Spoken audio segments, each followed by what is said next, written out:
If you've been killing yourself in the gym, trying to burn fat, and it's still not shifting, I want you to stop for a second because I'm going to explain exactly why that's happening and what you need to do to change it. Because if you get this wrong, you're going to keep going round in circles. You're going to keep getting a sweat on, keep booking into classes and telling yourself it's working, but then wondering why the scale's barely moved and the mirror doesn't look anything different to what it did 3 months ago. If you never sort this out, here's where you end up. You keep training hard, keep getting a sweat on, and really actually do push yourself in some of these sessions, but you're losing the actual battle, which is what's happening on your plate, because this isn't a training problem.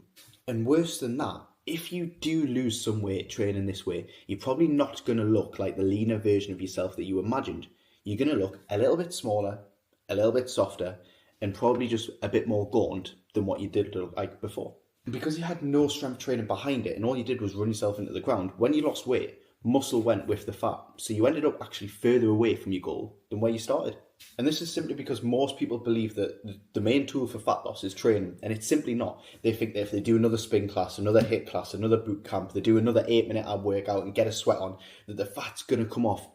And that's simply not the case. It's because training was never built to burn fat. Training is there to improve your physical capabilities. It's there to build some muscle, build some more definition, build your strength as well, and also to improve your fitness. It's not there as a tool for fat loss.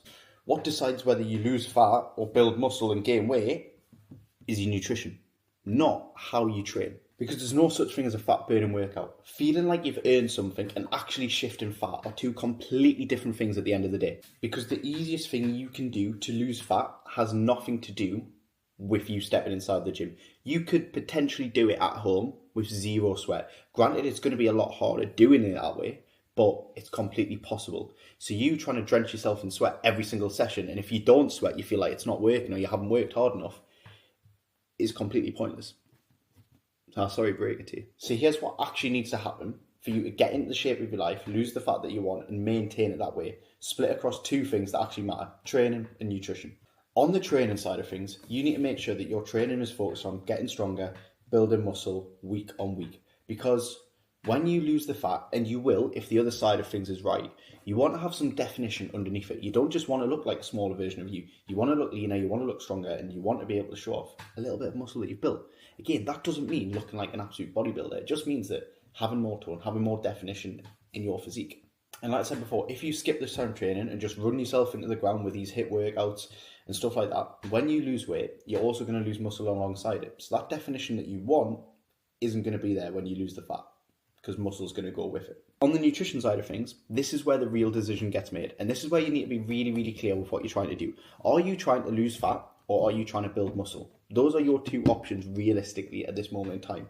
If fat loss is the goal, I need you to calculate your maintenance calories. And that can be done in a lot of different ways. But for me, it's quite simple. Just work out where you are over a 2-week period, eat some calories. If the scale doesn't shift and the scale stays the same, you're probably at maintenance. If it goes up, you're probably in a surplus. And if it goes down, you're probably in a deficit. You can play around with those calories until you figure out your maintenance. And that might feel like a long, drawn-out process. And yeah, it might be. But what's 2 weeks of working out where your maintenance is for being in shape for the rest of your life? I'd say it's not much of a payoff at all. And then once you've got your maintenance calories, you want to build your deficit from there. And the part that really, really matters here is sticking to the deficit long enough to see results. Not for 6 weeks and then panic, or 8 weeks and think you're not doing enough. Stick for it for a consistent period of time and reap the rewards of your consistency and see the results for yourself. And that's literally it. You don't need to complicate it any further than that. Focus on your training, get stronger week on week, build some definition, build some muscle, so that when the fat loss comes off, you look like that leaner version of you that you pictured. And then focus on nutrition, sitting in a calorie deficit for a long enough period of time so that you lose fat and can see the rewards that you want to see, rather than run yourself into the ground, in the gym every week, doing burpees that you absolutely hate but feel like, oh, well, that's how I'm going to lose fat. It's not. I've seen so many people build unbelievable physiques without doing burpees and without sitting on an assault bike, absolutely kill yourself. Now, if your goal's high rocks, if it's CrossFit or whatever, that's probably different. You're probably going to need to do them. But if it's purely physique and you want to shift a couple of pounds, see your abs maybe, or even see your toes for the first time, who knows, then you don't need to do any of that. You need to focus on strength training, focus on nutrition, and you'll get there.